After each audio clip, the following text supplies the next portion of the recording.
Speed ನ್ಯೂಸ್ಗೆ ಸ್ವಾಗತ. ನಾನು ಚಂದ್ರಕಲಾ ನೂತನ್ಗೌಡ. ನೋಡಿ, ಗೃಹಲಕ್ಷ್ಮಿ ಹಣ ಪಡೆಯೋದಕ್ಕೆ 5 ರೂಪಾಯಿ ಪಾವತಿ ಮಾಡಿದ್ರೆ ಸಾಕಂತೆ. ಬಯೋಮೆಟ್ರಿಕ್ ನೀಡುವುದು ನಿಯಮ ಕಡ್ಡಾಯ ಆಗಿದೆ. 20 ದಿನದೊಳಗೆ ಬಯೋಮೆಟ್ರಿಕ್ ಜಾರಿ. ಇದರಿಂದ ಎಷ್ಟೆಲ್ಲ ಲಾಭ ಇದೆ ಗೊತ್ತಾ? ಎಸ್ ವೀಕ್ಷಕರೇ, ನಾಡಿನ ಲಕ್ಷ್ಮಿಯರಿಗೆ ಗೃಹಲಕ್ಷ್ಮಿ ಗ್ಯಾರಂಟಿ ಕೊನೆಗೂ ಕೂಡ ಒಂದು ಕಡೆ ಒಲಿದಿದೆ. ಬಾಕಿ ಉಳಿದಿದ್ದಂತ 4 ತಿಂಗಳ ಪೈಕಿ 2 ತಿಂಗಳ ಹಣವನ್ನ ರಾಜ್ಯ ಮಹಿಳಾ ಮತ್ತು ಮಕ್ಕಳ ಕಲ್ಯಾಣ ಇಲಾಖೆಯು ಫಲಾನುಭವಿ ಮಹಿಳೆಯರ ಬ್ಯಾಂಕ್ ಖಾತೆಗೆ ನೇರವಾಗಿ ವರ್ಗಾವಣೆಯನ್ನ ಮಾಡ್ತಿದೆ.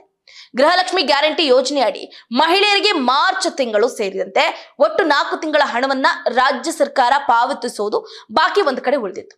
ಕಳೆದ ನವೆಂಬರ್ನಿಂದ ಪ್ರತಿ ತಿಂಗಳು ಖಾತೆಗೆ ಯೋಜನೆಯ ಹಣ ಕೂಡ ಪಾವತಿ ಆಗಿರಲಿಲ್ಲ. ಗೃಹಲಕ್ಷ್ಮಿ ಗ್ಯಾರಂಟಿ ಹಣವನ್ನ ಪಾವತಿ ಮಾಡದೆ ರಾಜ್ಯ ಸರ್ಕಾರ ಬಾಕಿ ಉಳಿಸಿಕೊಂಡಿದ್ದರ ಬಗ್ಗೆ ಹಲವಾರು ಮಹಿಳೆಯರು ಆಕ್ರೋಶವನ್ನು ಕೂಡ ವ್ಯಕ್ತಪಡಿಸಿದ್ರು. ಅಷ್ಟೇ ಅಲ್ಲದೆ ಕೋರ್ಟ್ ಮೆಟ್ಟಿಲು ಕೂಡ ಹೇಳಿದ್ರು. ಅಷ್ಟೇ ಅಲ್ಲದೆ ಪ್ರತಿಪಕ್ಷ ಬಿಜೆಪಿಯು ರಾಜ್ಯ ಸರ್ಕಾರದ ಖಜಾನೆಯಲ್ಲಿ ಹಣ ಇಲ್ಲ, ಕಾಂಗ್ರೆಸ್ ಸರ್ಕಾರದ ಆಡಳಿತದಲ್ಲಿ ರಾಜ್ಯದ ಹಣಕಾಸು ಸ್ಥಿತಿ ಹದಗೆಟ್ಟಿದೆ ಅನ್ನುವಂತಹ ಕಟುವಾದ ಟೀಕೆ ಕೂಡ ಮಾಡಿತ್ತು.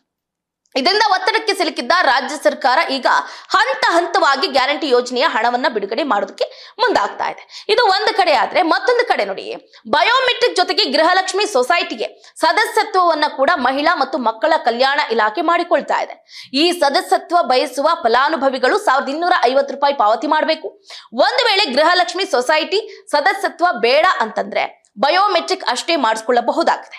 ಮೃತ ಮಹಿಳೆಯರ ಹೆಸರಲ್ಲಿ ಗೃಹಲಕ್ಷ್ಮಿ ಹಣ ಪಡೆಯುವ ಮೂಲಕ ದುರುಪಯೋಗ ಮಾಡ್ಕೊಳ್ತಾ ಇರೋದನ್ನ ತಡೆಗಟ್ಟುವ ನಿಟ್ಟಿನಲ್ಲಿ ಸರ್ಕಾರ ಸಿದ್ಧತೆಯನ್ನು ನಡೆಸಿದ್ದು, ಬಯೋಮೆಟ್ರಿಕ್ ಜಾರಿಗೆ ತರುವುದಕ್ಕೆ ಸರ್ಕಾರ ನಿರ್ಧಾರವನ್ನ ಕೈಗೊಂಡಿದೆ.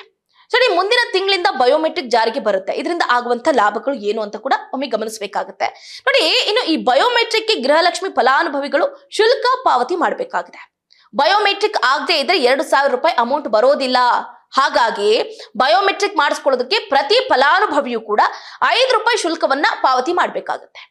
ಬಯೋಮೆಟ್ರಿಕ್ ಜೊತೆಗೆ ಗೃಹಲಕ್ಷ್ಮಿ ಸೊಸೈಟಿಗೆ ಸದಸ್ಯತ್ವವನ್ನ ಕೂಡ ಮಹಿಳಾ ಮತ್ತು ಮಕ್ಕಳ ಕಲ್ಯಾಣ ಇಲಾಖೆ ಮಾಡ್ಕೊಳ್ತಾ ಇದೆ. ಈ ಸದಸ್ಯತ್ವ ಬಯಸುವ ಫಲಾನುಭವಿಗಳು 1250 ರೂಪಾಯಿ ಪಾವತಿ ಮಾಡಬೇಕು. ಒಂದು ವೇಳೆ ಗೃಹಲಕ್ಷ್ಮಿ ಸೊಸೈಟಿ ಸದಸ್ಯತ್ವ ಬೇಡ ಅಂತಂದ್ರೆ ಬಯೋಮೆಟ್ರಿಕ್ ಅಷ್ಟೇ ಮಾಡಿಸ್ಕೊಳ್ಬಹುದಾಗಿದೆ. ಇದಕ್ಕೂ ಅವಕಾಶ ಇರುವಂತದ್ದು.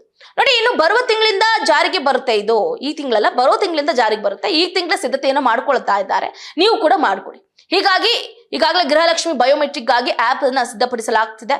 ಬಯೋಮೆಟ್ರಿಕ್ ಹಾಗಾದ್ರೆ ಹೇಗ್ ಮಾಡಿಸೋದು, ನಮ್ಗೆ ಇದ್ರ ಬಗ್ಗೆ ಎಲ್ಲ ಅಷ್ಟು ಜ್ಞಾನ ಇಲ್ಲ. ಹೇಗೆ ಅಂತ ನೋಡೋದಾದ್ರೆ, ಗೃಹಲಕ್ಷ್ಮಿ ದುರುಪಯೋಗ ತಡೆಗೆ ಬಯೋಮೆಟ್ರಿಕ್ ಜಾರಿಯನ್ನ ಮಾಡ್ತಾ ಇದ್ದು, ಇದನ್ನ ಬೆಂಗಳೂರಿನಲ್ಲಿ ವಾಸ ಆಗಿರುವಂತಹ ಬೆಂಗಳೂರು 1 ನಲ್ಲಿ ಮಾಡಿಸಬಹುದಾಗಿದೆ.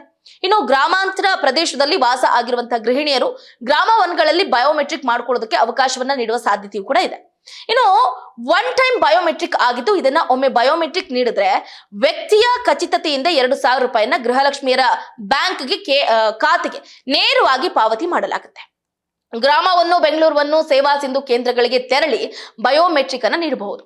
ಗೃಹಲಕ್ಷ್ಮಿ ಬಯೋಮೆಟ್ರಿಕ್ಗೆ 5 ರೂಪಾಯಿ ನೀವು ಶುಲ್ಕವನ್ನ ಪಾವತಿ ಮಾಡಿದ್ರೆ ಸಾಕು. ಮಹಿಳಾ ಇಲಾಖೆ ನಿಗದಿ ಮಾಡುತ್ತೆ, ಅದನ್ನ ಫಲಾನುಭವಿಗಳೇ ಪಾವತಿ ಮಾಡಬೇಕಾಗತ್ತೆ. ಇನ್ನು ಈ ಬಯೋಮೆಟ್ರಿಕ್ಗೆ ಫಲಾನುಭವಿಗಳ ಆಧಾರ್ ಕಾರ್ಡ್ ಮತ್ತು ಪಡಿತರ ಚೀಟಿಯನ್ನ, ಅಂದ್ರೆ ರೇಷನ್ ಕಾರ್ಡ್ ಅನ್ನ ಕಡ್ಡಾಯವಾಗಿ ತೆಗೆದುಕೊಂಡು ಹೋಗ್ಬೇಕು. ಸೊ ಆಗ ನಿಮ್ಗೆ ಎಲ್ಲಾ ಡೀಟೇಲ್ಸ್ ಅದರಲ್ಲೇ ಬರುತ್ತಲ್ಲ. ಸೊ ಹಾಗಾಗಿ ನೀವು ಆರಾಮಾಗಿ ಈ ಬಯೋಮೆಟ್ರಿಕ್ ಅನ್ನ ಮಾಡಿಸ್ಕೊಳ್ಬಹುದು. ನಿಮ್ಮ ಖಾತೆಗೆ ನೇರವಾಗಿ 2000 ರೂಪಾಯಿ ಅಮೌಂಟ್ ಬರುತ್ತೆ. ಅದರಲ್ಲಿ ಯಾವುದೇ ರೀತಿಯಾದಂತಹ ತೊಂದರೆ ತಕರಾರುಗಳು ಆಗೋದಿಲ್ಲ. ಸೊ ಹಾಗಾಗಿ ಯಾರ್ಯಾರು ಬಯೋಮೆಟ್ರಿಕ್ ಅನ್ನ ಮಾಡಿಸ್ಕೋಬೇಕು ಅಂತ ವೇಟ್ ಮಾಡ್ತಿದ್ದೀರೋ, ಮುಂದಿನ ತಿಂಗಳು 5 ರೂಪಾಯಿ ಪಾವತಿಸಿ ಬಯೋಮೆಟ್ರಿಕ್ ಅನ್ನ ಮಾಡಿಸ್ಕೊಂಡ್ರೆ ನಿಮ್ಗೆ ನಿಮ್ಮ ಖಾತೆಗೆ 2000 ರೂಪಾಯಿ ನೇರವಾಗಿ ಅಮೌಂಟ್ ಬರುತ್ತೆ.